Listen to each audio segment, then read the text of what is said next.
transformation, c'est-à-dire je peux me déguiser en toi.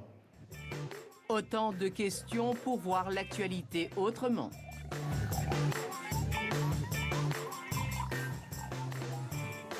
Et merci d'être avec nous sur France Info, bientôt 20h. On va retrouver juste après la météo Soria pour le journal. Oui, à la une, bien sûr, le nouvel accord de Sanders signé par Emmanuel Macron et Theresa May. Il s'agit bien sûr de politique migratoire à la frontière à Calais.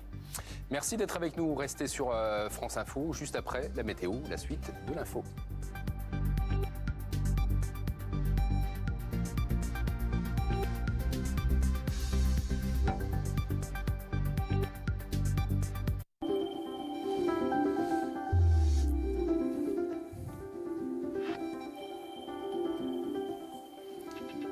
Bonsoir à tous. C'est un temps toujours aussi instable pour demain, avec plus frais aussi sur la moitié nord. Alors ce soir, on retrouve les traces de cette perturbation entre la façade aquitaine et les frontières de l'Est, avec des pluies assez soutenues donc, sur les reliefs de l'Est, avec des chutes de neige au-dessus de 700 mètres, quelques giboulées de grésil, notamment sur les Ardennes.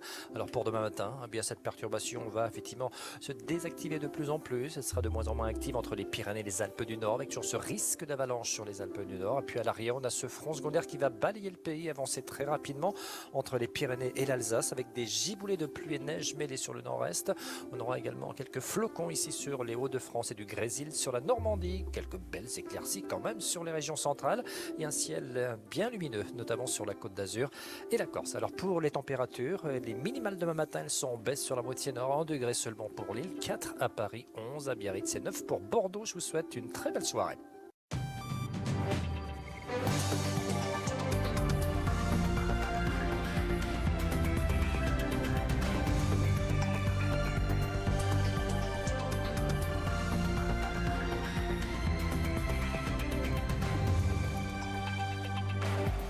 C'est une première dans l'histoire de l'Église. Le pape François a marié un steward et une hôtesse de l'air chilien en plein vol.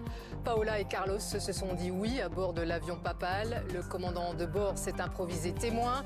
Le pape qui achève ce soir sa visite au Chili. La cérémonie a eu lieu à 11 000 mètres d'altitude. Voilà, et vive les mariés. Bonsoir, merci de nous rejoindre à la une ce soir. Un mini-sommet réuni à Londres, Emmanuel Macron et Theresa May.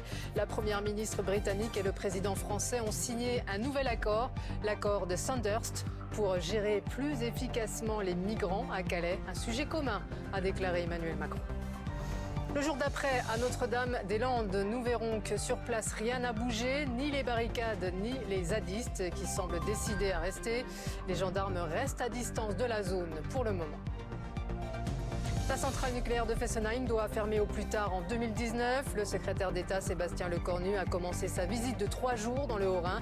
Il va installer un comité de pilotage en vue de la reconversion de la plus vieille centrale de France.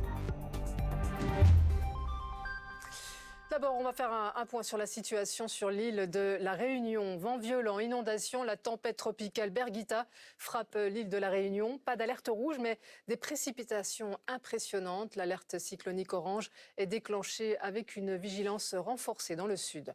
Laurence Nain.